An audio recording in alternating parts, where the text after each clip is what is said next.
இப்படி படகோட்டியில ஒவ்வொரு பாட்டும் ஒவ்வொரு சரித்திரம் படைக்கிற பாட்டாக அமைந்த பிறகு கவிஞர் வாலி அந்த 8வது பாட்டு அழகு ஒரு ராகம் அதை தன் காய்ச்சல் காரணம் காட்டி நான் எழுத மாட்டேன் வேற யாராவது எழுதி வாங்கிக்கோங்கன்னு சொன்னா யூனிட்டுக்காரங்க விடுவாங்களா?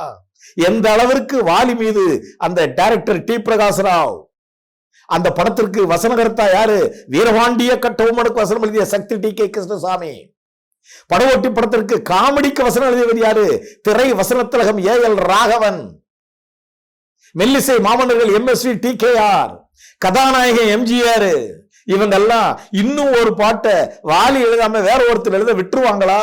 அப்படி வேற ஒருத்தர் எழுதுனா இந்த கம்ப்ளீஷன் கிடைக்குமா?